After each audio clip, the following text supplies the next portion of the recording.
Você tem enfrentado diversos desafios em sua vida, e isso tem abalado a sua confiança, a sua emoção e tem te feito fraquejar totalmente em sua fé. Se você tem se sentido assim, esse vídeo é para você.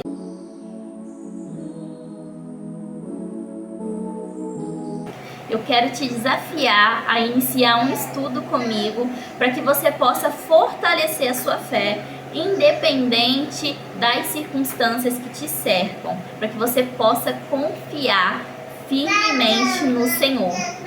São apenas 6 vídeos que vai abençoar a sua vida, assim como abençoou a minha.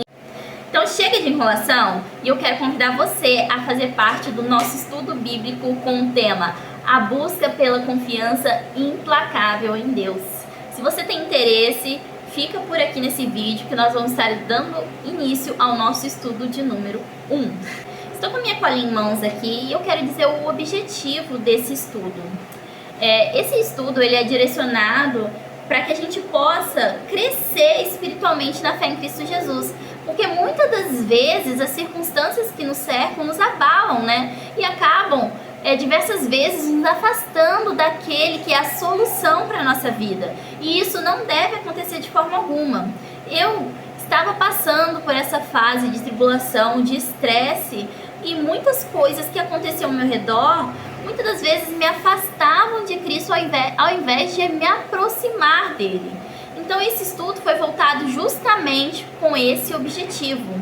E que ao final dele, a intenção é que você possa estar mais maduro na fé, que você possa estar mais confiante em Cristo, que você saiba lidar com suas emoções e que você saiba agir diante das circunstâncias ruins.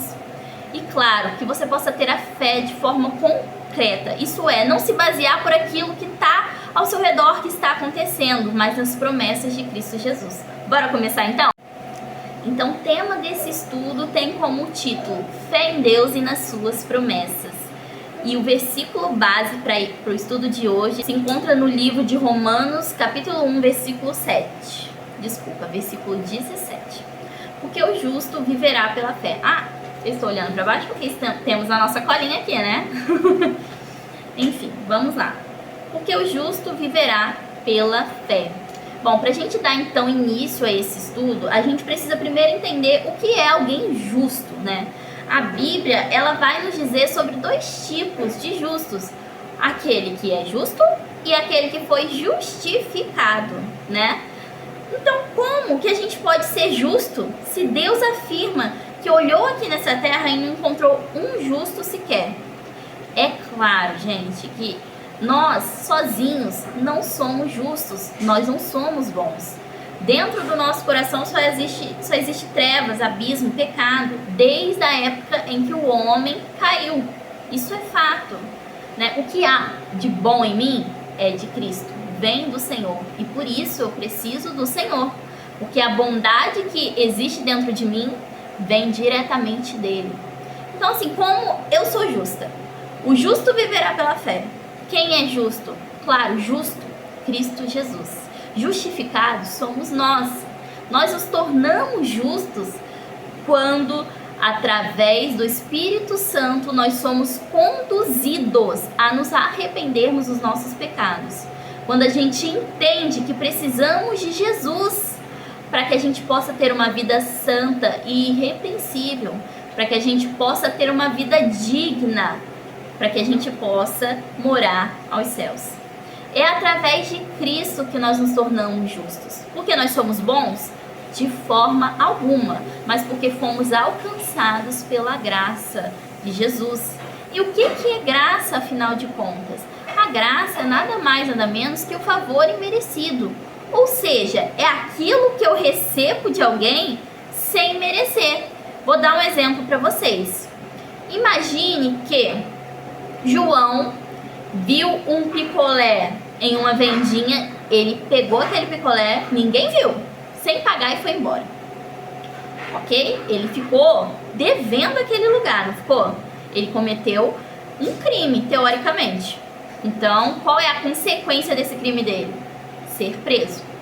Mas Felipe, seu amigo, que é uma pessoa honesta, né, que gosta de caminhar certo, ele vê aquilo e ele vai na vendinha. Olha só, o meu amigo João, ele pegou esse picolé aqui e eu vim pagar a dívida dele, tá bom? Ele paga, não cobra nada de João, apenas vai falar: João, a sua dívida está paga, fique em paz, você não está devendo mais nada. É exatamente isso que Cristo fez por nós. Nós, o que a gente merecia? O inferno, porque somos pecadores e a nossa natureza é caída. Se eu não tiver com Jesus, Bia, eu sempre vou querer fazer algo errado. Quando eu não oro, não leio a Bíblia, e estou falando de mim mesma, eu me torno um monstro. Eu vou ser ignorante, eu vou ter problemas para amar mais as pessoas. Enfim, tudo que há de ruim vai estar dentro de mim. E eu estou afirmando isso com nenhum orgulho. Mas quando eu busco ao Senhor, a paz vindoura dele está sobre mim. Então eu preciso de Jesus diariamente. Eu vou à igreja, eu busco ele porque eu sou boa? De forma alguma, porque eu sou ruim mesmo. E se não for por ele, eu vou perecer. Então por isso que nós precisamos, nós merecemos o inferno. Assim como esse João que tinha roubado aquele picolé merecia a cadeia, mas veio alguém e pagou a dívida do picolé dele sem ele merecer, Cristo fez isso por nós. Ele pagou a nossa dívida do pecado, sendo que a gente merecia a morte eterna sem merecermos. Isso é a graça, é o favor imerecido. É através dele, então, que nós somos justos e justificados. Amém? Agora vamos para a segunda parte. O justo viverá pela fé. O que isso significa? Gente, ter fé é totalmente diferente de viver pela fé, ok?